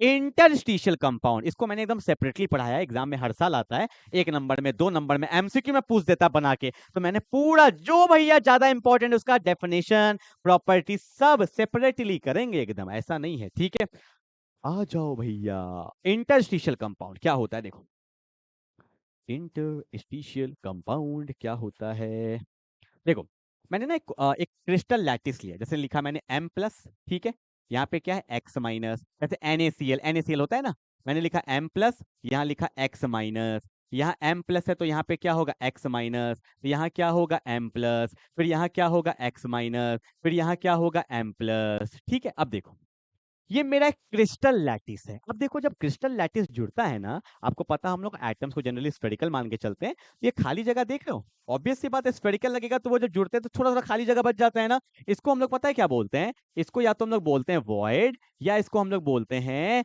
Interstitial site. ठीक है, अब सुनना, होता क्या है जब एक क्रिस्टल लैटिस बनता है तो ये जो खाली जगह होता है ना, इसमें कभी कभी ना छोटे छोटे एलिमेंट्स आके बैठ जाते हैं, लाइक हाइड्रोजन हो गया, कार्बन हो गया, नाइट्रोजन हो गया। जब ये छोटे छोटे एलिमेंट्स यहाँ पे आके बैठ जाते हैं, तब जो ये कंपाउंड बनता है इसी को बोलते हैं इंटरस्टिशियल कंपाउंड। क्यों बोला इंटरस्टिशियल, क्योंकि इंटरस्टिशियल साइट में जब छोटे छोटे एलिमेंट्स आके बैठ जाते हैं तब वो क्या बन जाता है, इंटरस्टिशियल कंपाउंड। देखो डेफिनेशन वही लिखा है, interstitial compound are formed when small atoms like hydrogen, carbon, nitrogen occupies the interstitial space in the crystal lattice of the transition metals। ठीक है, और इसके कुछ एग्जांपल्स भी हैं, लाइक TiC टाइटेनियम वाला है, मैग्नीज वाला है, आयरन वाला है। तो this are the examples of the interstitial compound. समझ में आ गया कंसेप्ट, जब क्रिस्टल लैटिस के छोटे छोटे जगह पे, जिसको हम लोग इंटरस्टिशियल स्पेस बोलते हैं या इंटरस्टिशियल साइड बोलते हैं, वहां पे जब छोटे छोटे एलिमेंट्स आके बैठ जाते हैं तब जो कंपाउंड बनता है उसको बोलते हैं इंटरस्टिशियल कंपाउंड। अब देखो पता है क्या होता है, खाली जगह भी बढ़ गया, अब इससे ना ये और हार्ड हो जाता है, और हार्ड हो जाता है। देखो प्रॉपर्टीज में लिखा होगा, प्रॉपर्टीज में क्या लिखा है देखो, कि हाई मेल्टिंग पॉइंट, क्यों हाई मेल्टिंग पॉइंट हो गया, और भी भैया अट्रैक्शन हो गया, मतलब सॉलिड हो गया। ठीक है, the melting point of the interstitial compound is higher than that of pure metal, pure metal से भी तगड़ा हो जाता है इनका। ठीक है, अगला क्या है, very hard, this compounds are extremely hard, क्यों, खाली जगह भी बढ़ गया है। लो केमिकल रिएक्टिविटी, अब काहे का रिएक्टिविटी, जो भी तमन्ना था वो भी पूरा हो गया भैया। तो देखो they are much less reactive than the pure metals and are almost inert, किसी से रिएक्शन नहीं करेगा। तो this are the properties of the आपका transition element like the D block element. ठीक है ना, तो जितने इंपॉर्टेंस थे वो सब मैंने आपको बता दिया, क्लियर है। चलो भैया आगे बढ़े फटाफट से। ओके, अब मैं आपको बताने वाला हूं ऑक्सीडेशन स्टेट। देखो भैया क्या होता है, सबका नहीं पता करना है, सबका नहीं पता करना है भैया, जिसका बस जो फर्स्ट ट्रांजिशन सीरीज होता है ना उसका पता करना है। तो यहाँ पे स्कैंडियम है, टाइटेनियम है, वैनेडियम है, क्रोमियम है, मैग्नीज है, आयरन है, कोबाल्ट है, निकल है, कॉपर है, जिंक है। कुछ लोग क्या करते हैं ना, मतलब एनसीईआरटी का स्क्रीनशॉट लाके चिपका देंगे, अरे भैया चिपका के तो कोई भी पढ़ जाएगा, मतलब याद कैसे करना है ये चीज थोड़ा अपने को ध्यान देना है। देखो होता क्या है, मैं आपको दिखाता हूँ तरीका। अरे मेरे को याद है तो कैसे याद है बताओ, अरे कुछ जुगाड़ है ना, कुछ तो मैंने अपने दिमाग में डाला है, लोग को यही नहीं बताऊंगा तो उनको याद कैसे रहेगा। अब देखो मैंने जुगाड़ क्या लगाया, मैंने बोला भैया स्कैंडियम है, एटॉमिक नंबर 21 है, इसका इलेक्ट्रॉनिक कॉन्फ़िगरेशन होता है आर्गन 18 4s2 3d1। ठीक है, हर एक एटम्स और आयंस का तमन्ना क्या होता है, तुम्हारा भी कुछ तमन्ना होगा ना। तो वैसे भैया हर एक एटम्स, तुम्हारा तमन्ना बहुत ज्यादा है, पर एटम्स और आयंस का ये तमन्ना होता है कि भैया लाइफ में इनर्ट गैस बन जाए और उसको जिंदगी में और कुछ नहीं चाहिए। तो अगर इनर्ट गैस बनना है तो भैया एच से 2 निकालना पड़ेगा, एक इसका निकालना पड़ेगा। तो स्कैंडियम का ऑक्सीडेशन स्टेट क्या आता है, +3 हो गया भैया। तो टाइटेनियम का क्या होगा, 4s2 3d2, तो उसको 4 निकालना होगा। तो टाइटेनियम का +4, वेनेडियम का +5, क्रोमियम का +6, मैग्नीज का +7, बस +7 तक ही जाता है, इससे आगे नहीं जाता है। ठीक है, अब देखो मैंने टेबल को आधा बांट दिया, ठीक है इतना हो गया, कोई दिक्कत तो नहीं है। अब सुनना ध्यान से, 3 4 5 6 7 सीक्वेंस में हो गया। जितना भी मेरा ट्रांजिशन एलिमेंट है, जितना भी मेरा ट्रांजिशन एलिमेंट है, सब +2 शो करता है, सब सब सब +2 +2 +2 +2 +2 +2 +2 +2 +2। नहीं, स्कैंडियम नहीं करता है, इसमें क्वेश्चन भी बनता है, मैं बताऊंगा ना अभी। अभी देखो बस तरीका देखो खाली, स्कैंडियम शो नहीं करता है। ठीक है, अब देखो मिनिमम मिल गया, मैक्सिमम मिल गया, तो +2 के बाद कौन आएगा, +3। मिनिमम मिल गया, मैक्सिमम मिल गया, तो +3, और यहाँ पे कौन, +4। मिनिमम मिल गया, मैक्सिमम मिल गया, तो +3 +4 +5 +6। मिनिमम मिल गया, मैक्सिमम मिल गया, तो +2 +3 +4 +5 +6, +2 +3 +4 +5 +6। ठीक है, आधा टेबल याद हो गया, हो गया, करना था कुछ किया। अब आता है फेकोनी, फेकोनी भाई भाई याद है, साइज कांस्टेंट, तो याद है 2 2 2 3 3 3 2 2 2 3 3 3 4 4 4, तीनों भाई साथ साथ रहेंगे, जो करेंगे साथ साथ, 2 2 2 3 3 3 4 4 4। बट आयरन बहुत चालू है, होता है ना कभी कभी कोई चालू निकल जाता है। आयरन ठीक था, 2 2 2 3 3 3 4 4 4। आयरन बोला नहीं, एंजॉय ज्यादा करेंगे, ये +6 भी शो करता है। ठीक है, एक पता होना चाहिए। ठीक है, देखो टेबल आधा कंप्लीट हो गया। अब बचा कौन? कॉपर और जिंक। जिंक हमेशा +2 में ही जाता है। Copper is the only element in the first transition series जो +2 के साथ साथ +1 में भी जाता है। तो ये रहा मेरा फाइनल टेबल जो मैंने आपको याद करना सिखा दिया। ठीक है, अब क्वेश्चन देखो। पहला question manganese. Manganese first transition series का वो एलिमेंट है जो सबसे ज्यादा ऑक्सीडेशन स्टेट शो करता है, +2 +3 +4 +5 +6 +7। एक क्वेश्चन ये बन सकता है, which of the elements of the first transition series which will show maximum number of oxidation state, that is manganese, from +2 to +7। हो गया। अब देखो, अब एक पता है क्वेश्चन बहुत तगड़ा बनता है, मैं आपको बताऊं, एनसीईआरटी में दिया हुआ है वैसे। क्या सुनना, क्वेश्चन सुन रहे हो ना? सुनो। which element of the first transition series which element of the first transition series which element of the first transition series does not show variable oxidation state, does not show variable oxidation state। ठीक है, अब यहाँ पे ये question को मैं हल्का सा चेंज कर रहा हूं, सुनना। Which of the transition element, which of the transition element, सुनना, which of the transition element of the first transition series does not show variable oxidation state। क्या होगा आंसर? क्या होगा? अब बोलोगे सर स्कैंडियम और जिंक। स्कैंडियम भी एक करता है, जिंक भी एक करता है। अरे भैया जिंक नहीं होगा ना, क्योंकि क्वेश्चन में बोल दिया है ट्रांजिशन एलिमेंट, और मैंने जस्ट बताया है zinc is not a transition element. तो आंसर सिर्फ क्या होगा? स्कैंडियम। ये लोग बहुत गलती करते हैं, हर साल मैं क्वेश्चन डालता हूं अपने टेस्ट सीरीज में कि स्कैंडियम जो है वो ट्रांजिशन एलिमेंट है, पर जिंक ट्रांजिशन एलिमेंट नहीं है। तो ध्यान देना, क्वेश्चन में अगर लिखा है ट्रांजिशन एलिमेंट तो भैया सिर्फ क्या होगा? स्कैंडियम होगा। ठीक है, और कॉपर तो एक +1 में जाता है। तो ये ऑक्सीडेशन स्टेट के बारे में पता होना चाहिए, 2-3 बार देखोगे तो याद हो जाएगा, जैसे जैसे मैंने बताया। ठीक है, चलो आगे बढ़े। अब देखना भैया, क्वेश्चन का पिटारा आने वाला भयानक। सारे क्वेश्चंस ले लिया मैंने, देखो। Scandium +3 salts are diamagnetic. Diamagnetic मतलब उसमें अनपेयर्ड इलेक्ट्रॉन नहीं होगा। इलेक्ट्रॉनिक कॉन्फ़िगरेशन पता है, करके देख सकते हैं। Titanium +3 salts are coloured whereas titanium +4 are white. White मतलब कलरलेस। अगर कलर्ड है तो इसमें गारंटी अनपेयर्ड इलेक्ट्रॉन होगा, अनपेयर्ड इलेक्ट्रॉन है तो डी ट्रांजिशन भी होगा। मैं करके दिखा देता हूँ।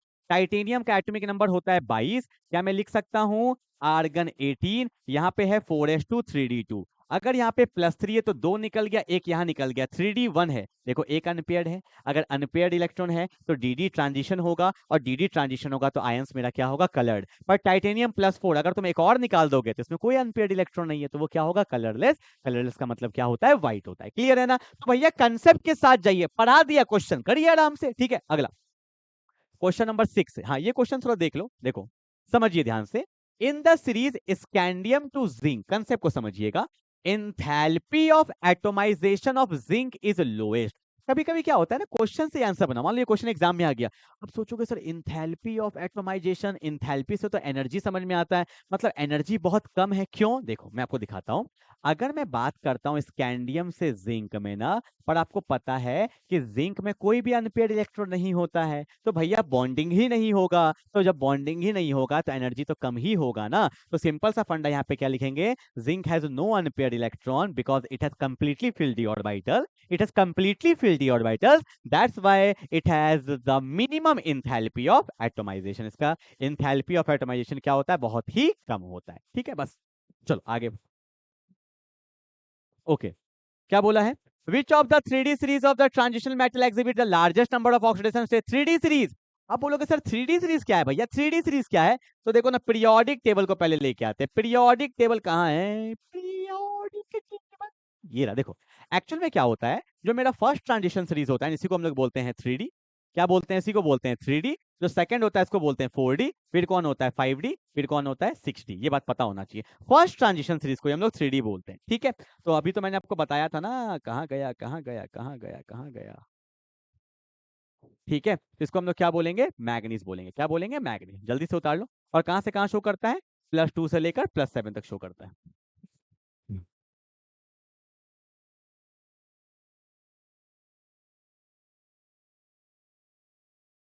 चलो भैया हो गया, आगे बढ़े क्या? हेलो हेलो हेलो, चलो आगे बढ़ते हैं। चलो भैया देखो क्या होता है भैया। Y copper ions is not stable in aqueous medium. तो कॉपर आयन भैया अनस्टेबल होता है एक्वस मीडियम में। क्यों? वीवीआई क्वेश्चन सुनो, होता क्या है, कॉपर प्लस आयन जो होता है ना एक्वस मीडियम में स्टेबल नहीं होता है। क्यों नहीं होता है? सुनो, वीवीआई क्वेश्चन है, बोल रहा हूं क्योंकि ये डिस्प्रपोर्शनेट कर जाता है। क्या कर जाता है? बोलो, डिस्प्रपोर्शनेट। अब बोलोगे सर डिस्प्रपोर्शनेट का मतलब क्या होता है? क्या आपने रिडॉक्स रिएक्शन पढ़ा था? वहां पे पढ़ाया गया था, अगर कोई एक एलिमेंट खुद ऑक्सीडाइज हो रहा है, अगर एक एलिमेंट खुद ऑक्सीडाइज हो रहा है और खुद ही रेड्यूस हो रहा है, तो ऐसे रिडॉक्स को हम लोग क्या बोलते हैं भैया? Disproportionation redox reaction. An element itself get oxidise, an element itself get oxidise as well as reduce is said to be disproportionation redox reaction. तो यहाँ पे जो मेरा कॉपर +1 एक्वस में अनस्टेबल क्यों होता है? क्योंकि ये चल जाता है भैया किसमें? कॉपर +2 में, और एक किस में चले जाता है? कॉपर में। मतलब यहाँ पे हम लोग 2 लेते हैं, ठीक है। अब देखो +1 से गया +2, लॉस ऑफ इलेक्ट्रॉन क्या हुआ है यहाँ पे?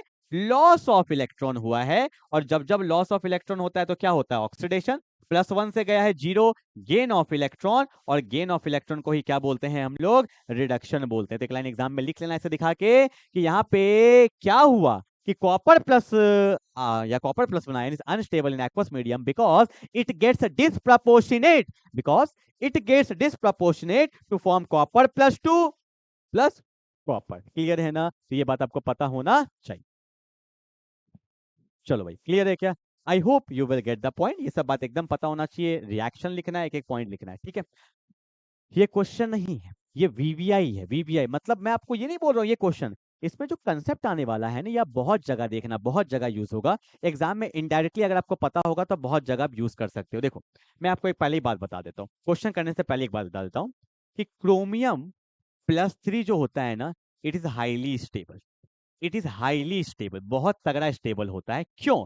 क्यों ये भी आपको बता देता हूं। Because it has half fill T2G orbital, because it has half fill T2G orbital. देखो क्रोमियम पे +3 है ना, इसका एटॉमिक नंबर होता है 24, क्रोमियम का 24 होता है। तो यहाँ पे क्या लिखते हैं? Argon 18 4s1 3d5। पर क्रोमियम पे +3 है, जब यहाँ से 3 इलेक्ट्रॉन निकल जाता है ना, तो एक यहाँ से निकला, 2 यहाँ से निकला, तो यहाँ पे होता है 3d3।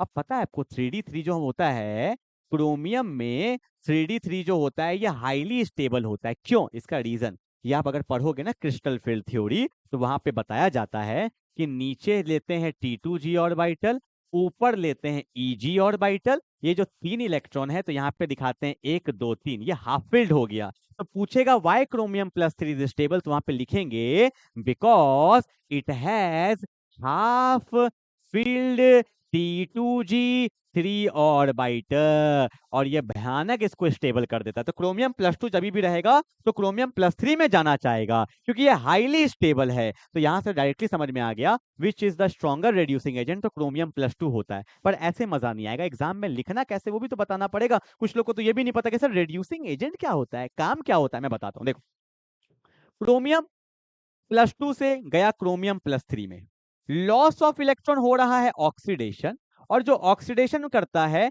उसी को बोलते हैं रेड्यूसिंग एजेंट। और आपको पहले से पता है कि क्रोमियम +3 जो होता है वो हाईली स्टेबल होता है, एग्जाम में दिखाएंगे, because it has half fill T2G3 orbital, और EG में तो 0 ही था, ठीक है। और इससे क्या हो जाता है? ये स्टेबल हो जाता है। क्या हो जाता है? स्टेबल। पर आप बोलोगे सर आयरन भी तो स्टेबल हो गया। हाँ बिल्कुल, मैं कहाँ बोल रहा हूँ नहीं हुआ यार। Fe+2 से Fe+3 गया तो ये भी मेरा ऑक्सीडेशन है। ऑक्सीडेशन का मतलब रेड्यूसिंग एजेंट। बहुत लोग को डाउट आता है सर ये तो हाफ फील्ड है, ये तो ज्यादा स्टेबल है। नहीं, क्रोमियम +3 ज्यादा स्टेबल होता है। मैं आपको दिखाता हूँ। आयरन पे +3 एटॉमिक नंबर 26 होता है, तो क्या लिखते हैं? आर्गन 18 4s2 3d6 होता है ना। 3 निकल गया तो यहां से 2 गया, यहां से 1 गया, तो यहाँ पे 3d5 है। ये हाफ फील्ड है, माना। ये भी स्टेबल है, माना। पर जो क्रोमियम के केस में, क्रोमियम के केस में +3 जो होता है वो ज्यादा स्टेबल होता है। तो यहाँ पे आंसर बस इतना सा लिखेंगे, क्रोमियम +2 क्या है क्वेश्चन? हाँ क्वेश्चन क्या है कि which is the stronger reducing agent, तो लिखेंगे chromium +2 is a stronger reducing agent because of the presence of half fill T2G orbital. वहां पे हाफ फिल T2G ऑर्बिटल्स होता है, जिससे स्टेबिलिटी बहुत बढ़ जाता है। पर एग्जाम में ना ऐसे दिखाना कि क्रोमियम +3 है, यहाँ पे हाफ फिल T2G3 ऑर्बिटल है। हाँ आयरन में भी D5 है, ये भी मेरा हाफ फील्ड है, ठीक है, पर वो ज्यादा स्टेबल होता है। ठीक है, ये आप दिखाइएगा एग्जाम में, जितना कुछ आता है रिप्रेजेंटेशन के फॉर्म में दिखाइए, ठीक है। चलो आगे बढ़े। ओके भैया, calculate the spin only magnetic moment, formula बता दिए थे, नहीं बताऊंगा बार बार। √n+2 होता है। एटॉमिक नंबर एटॉमिक नंबर 27 किसका होता है भैया? एटॉमिक नंबर 27 किसका होता है? कोबाल्ट। कोबाल्ट का एटॉमिक नंबर 27 होता है। यहाँ पे क्या लिखेंगे? Argon 18 4s2 3d7। तो यहाँ पे +2 है ना, देखो M+2 मतलब मेटल मेरा क्या है? 27 है, इसमें +2 है, तो कोबाल्ट पे +2 होगा तो 2 इलेक्ट्रॉन निकल जाएगा, 3d7 है ना। तो यहाँ पे 1 2 3 4 5 है, तो 1 2 3 4 5 6 7, 3 अनपेयर्ड है, तो यहाँ पे 3 रख देंगे। √3, 3 + 2, 5 × 3 = 15 bm। 16 का 4 होता है तो 15 का अप्रोक्सीमेटली 3.8 होता है। ठीक है, ये भी मैंने कर ही दिया, करने का मन नहीं था वैसे। ठीक है, जल्दी उतारो।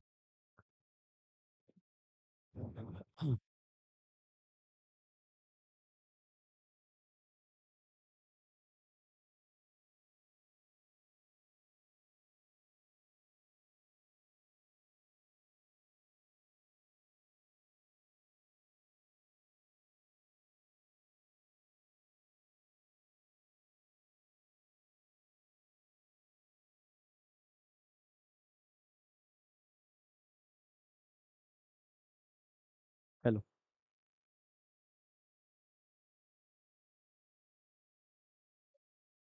सम important compounds of the transition element, that's very very important topic, सुनेंगे। कौन कौन से इंपॉर्टेंट कंपाउंड्स हमें पढ़ने हैं? एक तो पढ़ना है KMnO4। क्या पढ़ना है? KMnO4, very very important. Transition element के कुछ इंपॉर्टेंट कंपाउंड्स पढ़ना है। देखो KMnO4, Mn क्या है मेरा? मैग्नीज है, ठीक है। KMnO4, ठीक है। इसको क्या बोलते हैं पता है? इसको क्या बोलते हैं? पोटेशियम पर मैग्नेट। ठीक, पोटेशियम पर मैग्नेट, क्लियर है? एक सेकंड, एक सेकंड। चले गए क्या वो लोग? मतलब रोक नहीं पाए उनको? ठीक है, ओके। एक होता है KMnO4, पोटेशियम पर मैग्नेट हमें पढ़ना है, ठीक है। और आपको पता है एक हमें क्या पढ़ना है? ध्यान से सुनो अब यहाँ से। एक हमें पढ़ना है K2Cr2O7, इसको हम लोग बोलते हैं पोटेशियम डाइक्रोमेट। क्या पढ़ना है? एक पढ़ना है पोटेशियम डाइक्रोमेट। तो दो भैया हमें इंपॉर्टेंट कंपाउंड पढ़ना है, इसका प्रिपरेशन पढ़ना है, इसका रिएक्शन, मतलब रिएक्शन तो समझ लो VVI है। अरे भैया VVI है रिएक्शन, बहुत भयंकर इंपॉर्टेंट। तो देखो पहला चीज, पोटेशियम पर मैग्नेट जो होता है ये मेरा होता है पर्पल कलर का। किस कलर का होता है? पर्पल कलर का। और जो पोटेशियम डाइक्रोमेट होता है ये मेरा होता है ऑरेंज कलर का। ये सब बात पता होना चाहिए। एक क्वेश्चन और, कि पोटेशियम पर मैग्नेट में ये जो मैग्नीज है ना, KMnO4, ये इसका सही तरीका होता है। मैंने N भी कैपिटल लिख दिया, रियली रियली सॉरी।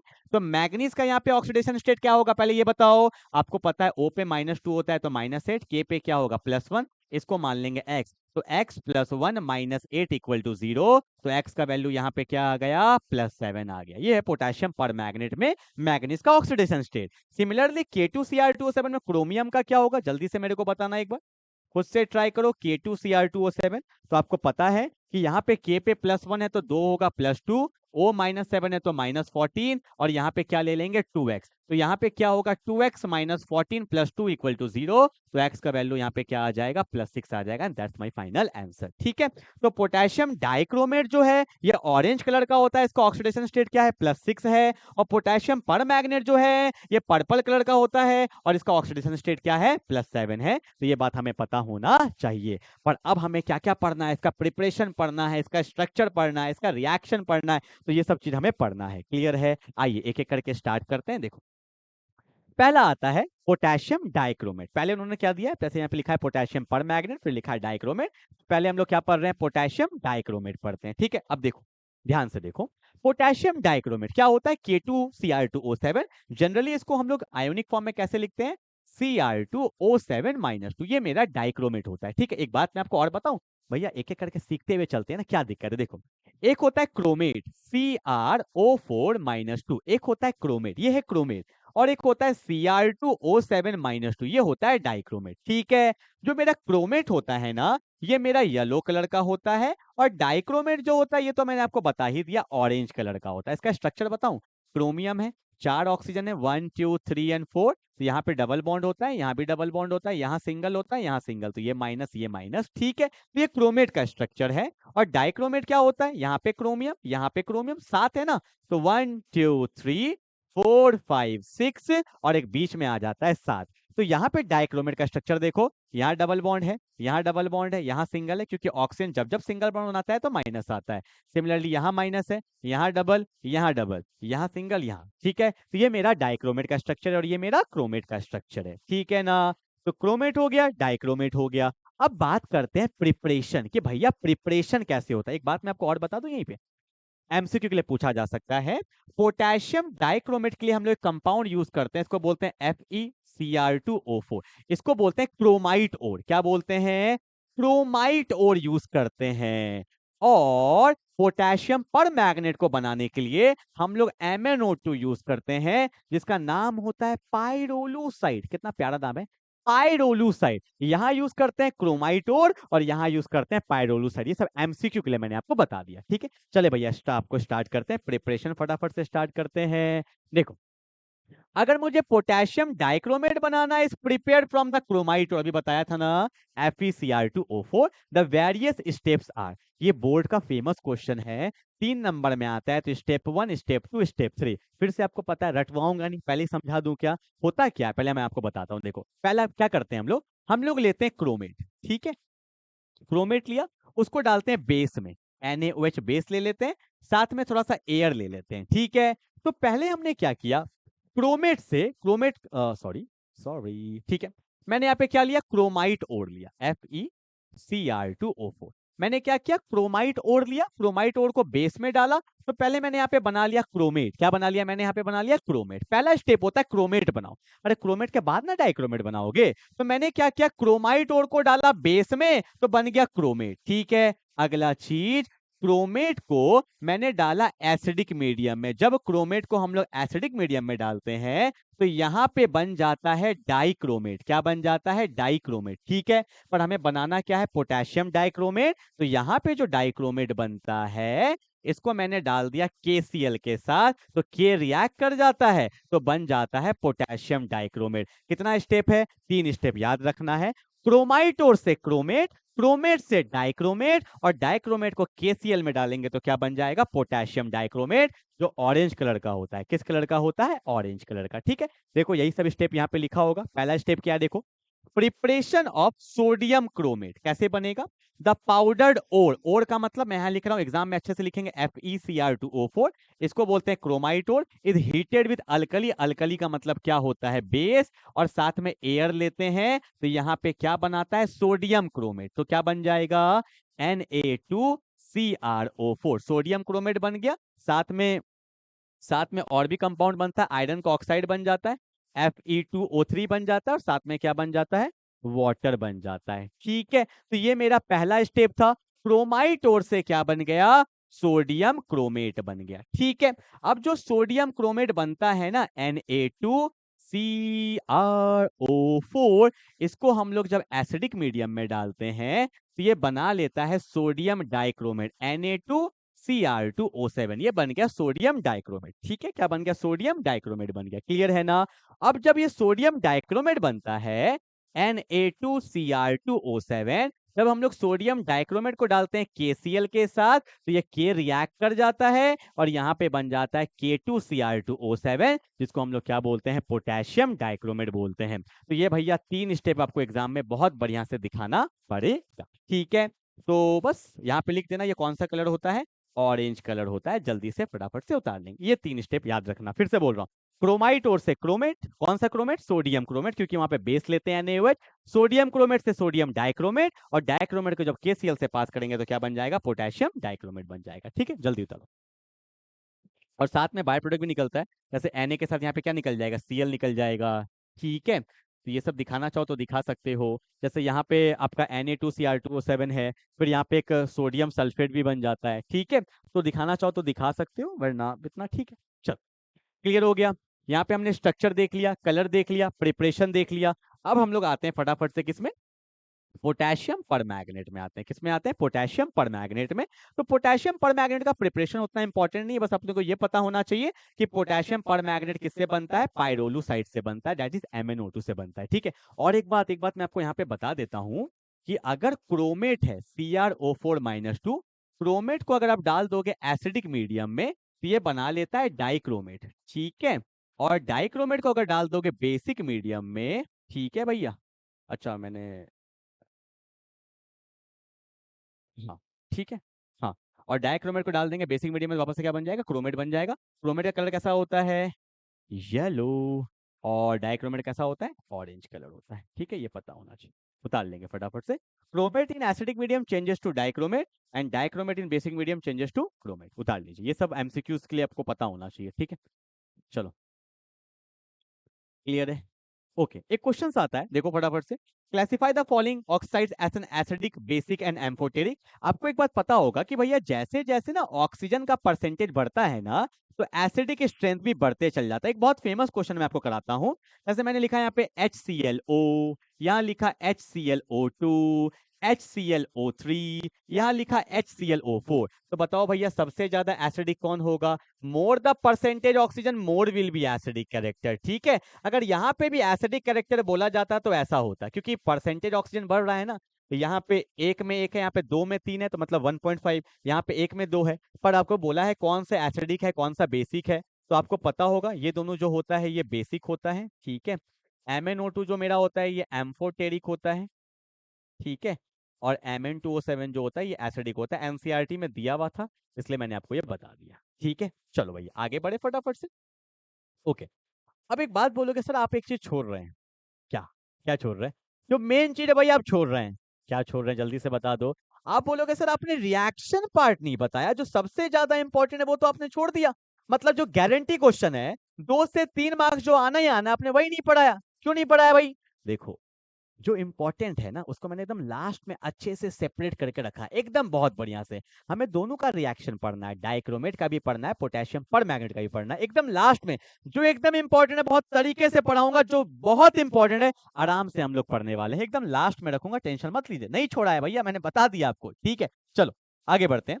अब हम लोग स्टार्ट कर रहे हैं भैया क्या, इनर ट्रांजिशन एलिमेंट। ये एस ब्लॉक हो गया, ये पी ब्लॉक हो गया, ये डी ब्लॉक को हम लोग क्या बोलते हैं? Transition element. डी ब्लॉक को हम लोग क्या बोलते हैं? ट्रांजिशन एलिमेंट बोलते हैं। और डी ब्लॉक के अंदर ही कौन छुप के बैठा है? F block. इसलिए एफ ब्लॉक को बोला जाता है इनर ट्रांजिशन एलिमेंट। क्या बोला जाता है? इनर ट्रांजिशन एलिमेंट बोलते हैं। तो पहला पॉइंट तो ये लिखो कि F block element are known as inner transition element, ठीक है। F block element are known as inner transition element, लिख लिया ना। अब देखो, जो एफ ब्लॉक होते हैं ना इसके अंदर दो पार्ट होता है, एक होता है लैंथेनॉइड और एक क्या होता है? एक्टेनॉइड। मैं आपको बताता हूं फटाफट से, देखो। जो मेरा एफ ब्लॉक है जिसको हम लोग इनर ट्रांजिशन एलिमेंट बोलते हैं, ये दो पार्ट में बढ़ जाता है। एक होता है लैंथेनॉइड एलिमेंट और एक मेरा क्या होता है? एक्टेनॉइड। एक्टेनॉइड, ठीक है। एक हो गया लैंथेनॉइड और एक मेरा क्या हो गया? एक्टेनॉइड। समझेंगे, लैंथेनॉइड को हम लोग 4f एलिमेंट भी बोलते हैं और एक्टिनॉइड को हम लोग 5f एलिमेंट भी बोलते हैं, ठीक है। लैंथेनॉइड जो होता है इसका एक और नाम होता है, इसको बोला जाता है रेयर अर्थ मेटल, बहुत कम पाया जाता है। और जो एक्टिनॉइड है भैया इसके बारे में तो मैं पढ़ना ही नहीं है, बहुत थोड़ा सा पढ़ना है क्योंकि भयानक होता है। ये हो गया मेरा radio active element. Radio active है भैया, एकदम दूर रहना है इससे, क्लियर है ना। जो लैंथेनॉइड वर्ड आया ये पता है किससे आया है? ये आया है, एक एलिमेंट है लैंथेनम, इसका एटॉमिक नंबर होता है 57। देखो मैं आपको दिखाता हूँ पीरियोडिक टेबल में। यहाँ पे जो एक एलिमेंट था ना, यहाँ पे देखो, यहाँ पे ना एक एलिमेंट था कौन? लैंथेनम। और यहाँ पे था एक्टिनम, ठीक है। तो भैया इसके बाद जितने भी एलिमेंट थे सबका प्रॉपर्टी सेम था, तो उसको एक सीरीज बना दिया गया जिसको बोला गया लैंथेनाइड सीरीज। और एक्टिनियम से जो सीरीज था उससे बना दिया एक्टिनोइड, ठीक है। पर एक बहुत डाउट आता है लोगों को, जो लैंथेनॉइड है ये किस पे आया है? 57 से। और इसके बाद वाले लैंथेनॉइड एलिमेंट है ये तो भैया लैंथेनम खुद है। तो लैंथेनॉइड जो वो कहां से स्टार्ट होता है? 58 से लेकर 71 तक, ठीक है। और जो एक्टिनियम है इसका भैया एटॉमिक नंबर होता है 89, पर ये थोड़ी एफ ब्लॉक है। जो मेरा एक्टिनॉइड स्टार्ट होता है वो होता है 90 से लेकर कहां तक? 103 तक। तो ये बहुत डाउट आता है, याद रखिएगा। Lanthanum is not a F block element, इसके बाद जितने हैं वो मेरे एफ ब्लॉक एलिमेंट है, ठीक है। और ये 58 है, ये 71 है। 58 जो होता है वो सीरियम होता है, और जो मेरा 71 है इसको लूटेटियम भी बोलते हैं, ठीक है। ये सब पता होना चाहिए, ठीक है। देखो यहाँ पे दिया हुआ है, कहाँ गया? ये कहाँ गया? सीरियम है, और ये क्या है? लुटेटियम है। और आपका जो ये स्टार्ट होता है, ये मेरा पहला एलिमेंट जो है वो थोरियम है, और ये लॉरेंशियम है, ठीक है। तो ये पहला और लास्ट, और पहला और लास्ट ये आपको पता होना चाहिए, ठीक है। आई होप यहाँ पे मैंने आपको बता दिया जो जो काम का बात है, ठीक है। ये फटाफट से उतार लेंगे।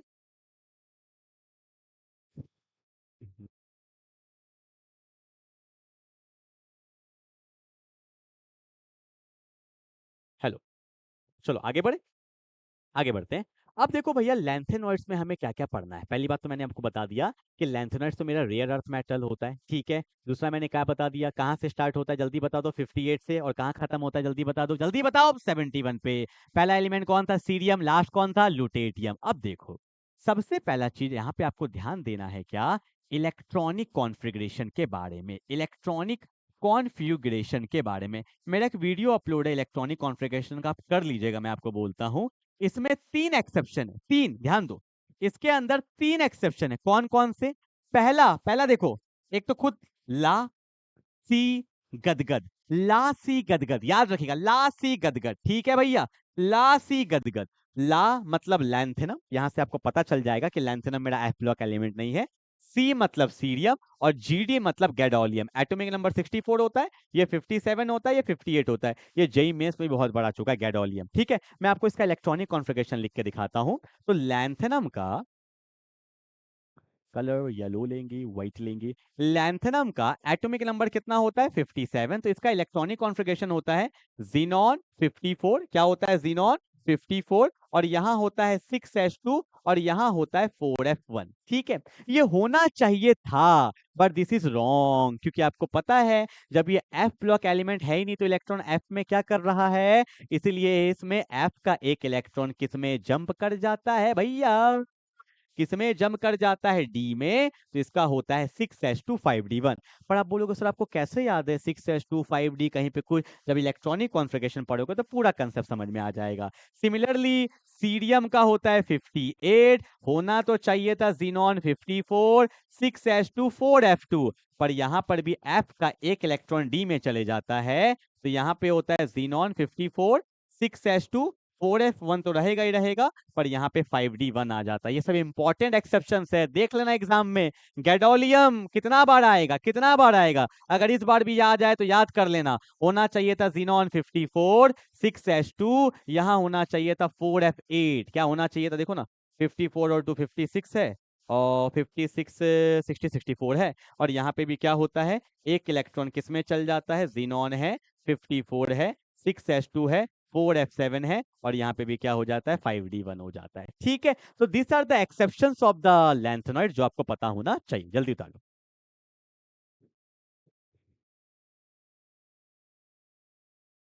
हो गया, चलो आगे बढ़े फटाफट से। ओके, अगला चीज जो हमें देखना है वो ये देखना है, जैसे कि यहाँ पे देखो, मैं आपको दिखा देता हूँ जो जो एक्सेप्शन था। लैंथेनम है, कलर रेड लाया, लैंथेनम है, देखो है 5d1 6s2, ठीक है। सीरियम है 6s2 5d1 4f1। गैडोलियम है, देखो 6s2 5d1 4f7, जो हमने लिखा है वो भी तरीका सही है, कोई गलत नहीं, ठीक है। आइए अब एक एक करके लैंथेनाइड और एक्टिनाइड का प्रॉपर्टी देखते हैं। तो सबसे पहला प्रॉपर्टी जो हमें देखना है वो देखना है ionic and atomic radii. Ionic and atomic radii, ध्यान से सुनना ना। आपको पता है, जब हमें पता ही है यार, जब लेफ्ट से राइट जाते हैं तो जेड अफेक्टिव बढ़ेगा, तो अट्रैक्शन भी क्या होगा, बढ़ेगा, और अट्रैक्शन बढ़ेगा तो साइज भी क्या होगा, घटेगा। इसमें क्या पढ़ाना बार बार, ठीक है, सेम है। पर यहाँ पे एक एक्सेप्शन है, इसलिए मैंने टेबल रखा है, सब चीज का रीजन है भैया। देखो ये मेरा है लैंथेनम, कहाँ गया भैया लैंथेनम, देखो एलन, लैंथेनॉइड को एलन से रिप्रेजेंट करते हैं, ठीक है।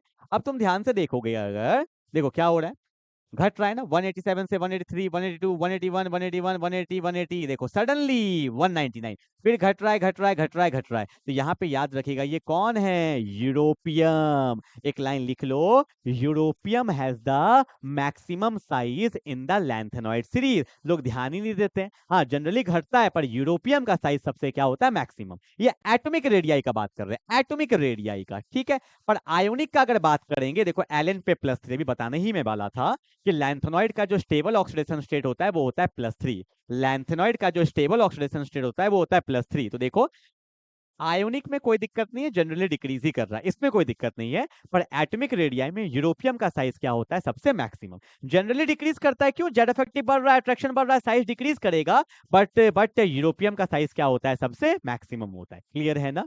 और आयोनिक में कोई दिक्कत नहीं है, आयोनिक तो जनरली डिक्रीज ही करता है, इसमें कोई भी आपको दिक्कत देखने को नहीं मिलेगा, ठीक है। चलो आगे बढ़ते हैं। एक बात मैंने आपको क्या बता दिया कि लैंथेनॉइड का लैंथेनॉइड को हम लोग रिप्रेजेंट तो करते हैं Ln से, और इसका जो कॉमन ऑक्सीडेशन स्टेट है वो क्या है, +3। और +3 तो है, पर ये +2 भी शो करता है, ये +4 भी शो करता है, ये 3 टाइप का ऑक्सीडेशन स्टेट शो करता है, +2 +3 +4। पर जो इसका स्टेबल ऑक्सीडेशन स्टेट है वो है +3। जो बात बोल रहा हूँ ये सब लिखते चलना कि lanthanoid shows 3 types of oxidation state, +2 +3 +4, but +3 is the stable oxidation state. Clear है?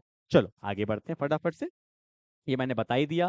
ठीक है, अब आता है reaction of lanthanoid, that's very important. समझो, लैंथेनॉइड को जनरली हम लोग रिप्रेजेंट करते हैं Ln से, और इसका जो ऑक्सीडेशन स्टेट है वो क्या होता है, +3। अब मैं किसके किसके साथ रिएक्शन करने वाला हूँ, एक बार नाइट्रोजन के साथ करने वाला हूँ, दैट इज N2 के साथ करने वाला हूँ, एक बार मैं वाटर के साथ करने वाला हूँ, एक बार मैं O2 के साथ करने वाला हूँ। ठीक है, नाइट्रोजन हो गया, H2O हो गया, फिर ऑक्सीजन हो गया। ठीक है, और बस एक एक करके करते हैं, मतलब कंसेप्ट समझ जाओगे तो कोई भी बन जाएगा। देखो, आपको पता है नाइट्रोजन पे चार्ज जो होता है वो -3 होता है। क्यों?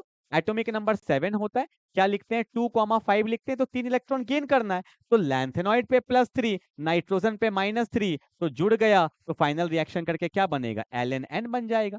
ठीक है, वाटर में आपको पता है दो चीज होता है, एक होता है H+ और एक क्या होता है मेरा OH-। तो प्लस को माइनस चाहिए, तो OH यहाँ पे कितना लगेगा, 3 लगेगा ना। क्यों? क्योंकि यहाँ पे +3 है, तो यहाँ पे भी तो माइनस होना चाहिए, और यहाँ से कौन सा गैस निकल जाता है, H2 गैस निकल जाता है। ऑक्सीजन पे चार्ज क्या होता है, -2। आपको पता होगा ऑक्सीजन पे क्या होता है, -2। तो यहाँ पे Ln है, यहाँ पे O है, यहाँ पे +3 है, यहाँ पे -2 है। चार्ज बैलेंस नहीं होता है तो क्रॉस मल्टीप्लाई करते हैं, तो क्या हो जाएगा, Ln2O3 हो जाएगा। ठीक है, सिमिलरली ऑक्सीडेशन स्टेट से बन जाता है। अगर मैं कार्बन के साथ बात करूं, जब ये कार्बन से रिएक्ट करता है तो कार्बाइड्स बनाता है, लाइक LnC3 बना लेता है। ठीक है, सॉरी, LnC2 बनाता है, या Ln3C बनाता है। इसको कार्बाइड्स बोलते हैं। क्या बोलते हैं, कार्बाइड्स बोलते हैं। तो ये सब बात अपने को पता होना चाहिए कि लैंथेनॉइड जब रिएक्ट करता है तो क्या बनता है। नाइट्रोजन के साथ पता चल गया, वाटर के साथ पता चल गया, ऑक्सीजन के साथ पता चल गया, सल्फर के साथ भी करेगा तो वही होगा। सल्फर में भी चार्ज क्या होता है, -2 ही होता है, जो ऑक्सीजन फैमिली का है। तो यहाँ भी क्या बनेगा, Ln2S3 ही बनेगा। ठीक है, तो जो फंडा है वो यही है, +3 के सो -3 चाहिए, चार्ज को बैलेंस करेंगे तो आपका फाइनल आंसर आ जाएगा। कार्बन के साथ क्या बनाता है, कार्बाइड्स बनाता है, ये पता होना चाहिए, चाहे वो LnC2 हो, चाहे वो Ln3C हो। ठीक है, उतार। These are the reactions of lanthanoids। ठीक है,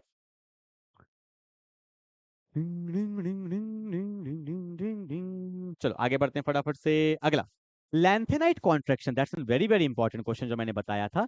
कॉन्ट्रैक्ट का मतलब क्या होता है, चिपक जाना। जितना साइज बढ़ना चाहिए था नहीं बढ़ पाया, कॉन्ट्रैक्ट कर गया। इसका रीजन क्या होता है, आपको पता होगा, s ऑर्बिटल होता है, p होता है, d होता है, f होता है।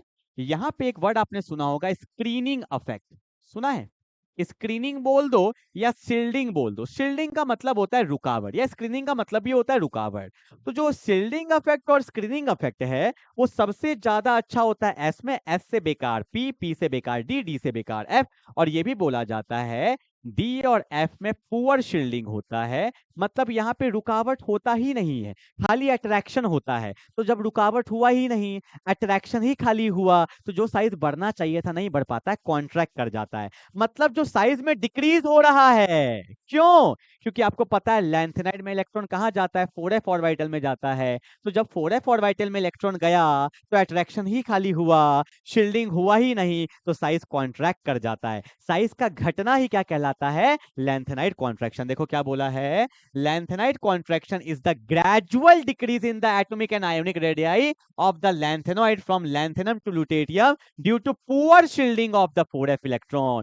4f इलेक्ट्रॉन का जो पुअर शील्डिंग होता है, इसी के वजह से वहां पे साइज बहुत ज्यादा घट जाता है, इसलिए उसको हम लोग क्या बोलते हैं, लैंथेनाइड कॉन्ट्रैक्शन बोलते हैं। बहुत इंपॉर्टेंट पॉइंट था, बहुत इंपॉर्टेंट डेफिनेशन है, और इसका कॉन्सिक्वेंस क्या है ये मैंने लिख दिया है, बहुत इंपॉर्टेंट है। कॉन्सिक्वेंस सुनेंगे, देखो कॉन्सिक्वेंस क्या है इसका, पहला कॉन्सिक्वेंस मत देखो क्या लिखा है, मैं आपको समझाता हूं। देखो होता क्या है, पीरियोडिक पीरियोडिक पीरियोडिक के बिना कुछ नहीं हो सकता जिंदगी में, पीरियोडिक टेबल। हाँ देखो होता क्या, मैं आपको बताता हूँ, देखो एकदम यही समझ जाओ। देखो आपको पता होगा कि जब टॉप से बॉटम में जाते हैं ना, एकदम देखना ध्यान से, जब हम लोग टॉप से बॉटम में जाते हैं तो साइज इंक्रीज करना चाहिए। देखो स्कैंडियम से बड़ा साइज येट्रियम का है, और येट्रियम से बड़ा साइज लैंथेनम का है, बिल्कुल ठीक बात है। पर यहाँ भी तो वही होना चाहिए, टाइटेनियम से बड़ा साइज होना चाहिए जिरकोमियम का, और बड़ा साइज होना चाहिए हैफनम का। पर ऐसा नहीं होता है, जिरकोमियम और हैफनम का साइज ऑलमोस्ट सेम होता है। सिमिलरली नियोबियम और टेंटलम का साइज ऑलमोस्ट सेम होता है, मतलब जो साइज बढ़ना चाहिए था वो साइज नहीं बढ़ पाया, जो साइज बढ़ना चाहिए था वो नहीं बढ़ पाया। क्यों? इलेक्ट्रॉन 4f ऑर्बिटल में गया। जो साइज इंक्रीज करना चाहिए था due to poor shielding contract कर गया। तो पहला ये बहुत इंपॉर्टेंट है कि zirconium and hafnium has almost same size due to the poor shielding of 4f electron. और इसका रीजन क्या है? Lanthanide contraction. नीचे जाते हैं तो साइज बढ़ना चाहिए था पर साइज नहीं बढ़ पाया ड्यू टू लैंथेनाइट कॉन्ट्रैक्शन, ठीक है। पर पहले वाले में नहीं आता है, इसके बाद से दिक्कत आता है। अब देखो ये सब कॉन्सिक्वेंस नहीं है भैया, बहुत इंपॉर्टेंट है ये सब। कहाँ गया, कहाँ गया? पहला देखो, पहला कॉन्सिक्वेंस क्या बोला है, देखो। Due to lanthanide contraction, the atomic radii of the second and third transition series are almost similar properties. ठीक है, इसका एक और लाइन यहाँ पे लिख सकते हो कि zirconium and hafnium has almost same size, क्योंकि दोनों, ये मेरा हो गया कौन सा वाला, जल्दी बताओ, ऊपर होता है 3D, ये हो गया 4D और ये हो गया 5D, तो दोनों का प्रॉपर्टीज क्या होगा? सेम, ठीक है। ये कॉन्सिक्वेंस है। दूसरा, सेपरेशन ऑफ लैंथेनॉइड, देखो मैंने सब लिख दिया, अगर पढ़ोगे भी तो समझ में आ जाएगा। देखो क्या लिखा है, all lanthanoids have very similar chemical properties, क्योंकि सब एक ही जैसे होते हैं लैंथेनॉइड, तभी तो उसको अलग कर दिया। अब देखो, and due to this they are difficult to separate, उसको डिफिकल्ट होता है भैया, सेपरेट कर ही नहीं पाते, सारा का प्रॉपर्टी सेम है। However due to lanthanide contraction, however because of lanthanide contraction their properties vary slightly, lanthanide contraction के वजह से उनका properties क्या होता है? slightly change होता है, इसलिए इसको separate करना आसान होता है। this small difference in utilize for the separation of lanthanide by ions exchange method, lanthanide को separate करना आसान नहीं है क्योंकि property same है, but with the help of ions exchange method इसको हम लोग separate कर सकते हैं due to lanthanide contraction। ये दो consequence है, मैंने एक और लिख दिया, basic वाला लिख दिया। देखो, variation of basic strength, the basic strength of the lanthanide hydroxide decreases from lanthanum to lutetium, lanthanum से जब lutetium में जाते हैं तो basic strength कम हो जाता है। क्यों? this is due to the lanthanide contraction, the size decreases, size decrease करेगा, as the ionic size decreases the covalent character increases, और जब covalent character increase कर जाता है तो basic strength कम हो जाएगा, which reduces the basic strength। ठीक है, पॉइंट्स लिख दिया, एक बार पढ़ भी लोगे तो आपको इजीली समझ में आ जाएगा। तो this are basically the lanthanoids, lanthanoids के बारे में जितना कुछ था मैंने आपको बता दिया। क्लियर है क्या? चलो भैया, अब कुछ प्रॉपर्टीज है क्या कि जितने भी लैंथेनाइड्स होते हैं वो कैसे होते हैं? सिल्वरी व्हाइट सॉफ्ट फेरिल होते हैं, ठीक है। Lanthanides have fairly high melting point, जो समेरियम होता है इसका मेल्टिंग पॉइंट सबसे ज्यादा होता है। +3 ions are coloured except lanthanum and lutetium, करके देख लेना। जब +3 में जाएगा लैंथेनम और लुटेटियम तो इसमें अनपेयर्ड इलेक्ट्रॉन नहीं होंगे, इसलिए वो कलरलेस होता है। एक और पॉइंट है क्या, the lanthanoid ions other than F0, एक second, F0, the lanthanide ions other than F0, मतलब F0 मतलब F में कोई इलेक्ट्रॉन नहीं है, जैसे lanthanum +3, cerium +4 and F14 type जिसमें पूरा का पूरा फील्ड है, आर ऑल्ड पैरामैग्नेटिक। मतलब 0 और 14 है तो सब पेयर्ड है, तो ये तो डायमैग्नेटिक हो जाएगा ना। 0 मतलब कोई अनपेयर्ड नहीं है, तो भैया ऑब्वियस सी बात है ये डायमैग्नेटिक है, इसको छोड़ के सब क्या हो गए? Paramagnetic. And the paramagnetism maximum किसमें होता है? नियोडियम में, ये मैक्सिमम होता है। तो ये सब अपने को कुछ कुछ पॉइंट्स याद रखना होता है, तो मैंने यहाँ पे लिख दिया है, तो आप नोट्स कॉपी में अच्छे से उतार लेंगे, ठीक है। चलो अब एक्टिनॉइड्स फटाफट से स्टार्ट करते हैं। एक्टिनॉइड्स के बारे में ज्यादा नहीं पढ़ते क्योंकि इसमें सारे एलिमेंट्स रेडियो एक्टिव है, सारे भैया, दूर रहो इससे। क्या लिखा है देखो, the series of the elements involving the feeling of 5f, वहां पे 4f था लैंथेनॉइड में, एक्टिनॉइड में क्या होता है भैया? 5f होता है। Feeling of 5f orbital is called actinoid series, they follow actinium included, और मैंने यहाँ बता दिया कहां से कहां होता है, थोरियम से लॉरेंशियम तक होता है, ठीक है। एक्टिनियम को काउंट नहीं करते, उससे बना है एक्टिनॉइड, क्लियर है ना। तो ये था मेरा एक्टिनॉइड्स। चलो आगे बढ़ते हैं। अगला देखो भैया, यहाँ पे क्या होता है, सुनो ये लिखवाऊंगा डिफरेंस में। लैंथेनॉइड शो करता था +2 +3 +4, एक्टिनॉइड को कोई मतलब ही नहीं है भैया, रेडियो एक्टिव है, कुछ भी, दे आर रेडियो एक्टिव, जितना मन करे उतना शो करेगा। पहला देखो, the common oxidation state of this element is +3, however they can also show +2 +4 +5 +6 +7, thus actinoids show greater number of oxidation state, ये बहुत शो करता है, ठीक है। लैंथेनॉइड 3 ही शो करता था। Physical, actinoids are silvery white metals, they get tarnished when exposed to the attacks of alkali, alkali में tarnished हो जाता है, ठीक है। छोटे छोटे पॉइंट्स है, नोट्स के फॉर्म में लिख सकते हो, एक बार रीडिंग कर लेना, क्वेश्चन आने के चांस बहुत ज्यादा कम होते हैं एक्टिनॉइड से, ठीक है। अगला क्या है भैया, डेंसिटी क्या होता है? All the actinoid except thorium and americium have high density, coloured है, आयोनाइजेशन है, मेल्टिंग एंड बॉइलिंग पॉइंट है। कुछ खास बात नहीं है, ये लिखना चाहो मैंने लिख दिया, लिखने का मन भी नहीं था, पर एक बार रीडिंग कर लोगे तो काम हो जाएगा। हमें रिएक्शन में आना है भैया, वो इंपॉर्टेंट है। देखो, ठीक है, यहाँ पे रेडियो एक्टिव नेचर होता है। एक्टिनाइड कॉन्ट्रैक्शन जैसे लैंथोनाइड होता है वैसे एक्टिनाइड होता है, पर हाँ, एक्टिनाइड कॉन्ट्रैक्शन तो और तगड़ा होता है लैंथोनाइड से भी ज्यादा। क्यों? इसमें इलेक्ट्रॉन जा रहा है 5f में और पुअर शील्डिंग होता है और कॉन्ट्रैक्ट कर जाता है एक्टिनॉइड। ठीक है, यहाँ पे लिखा होगा, आप देख सकते हो। ठीक है, दैट्स कॉल्ड द डिफरेंस, बहुत इंपॉर्टेंट है। Lanthanoid beside common oxidation state +3 they can show +2 and +4, और ये +3 के अलावा +4 +5 +7 शो करता है।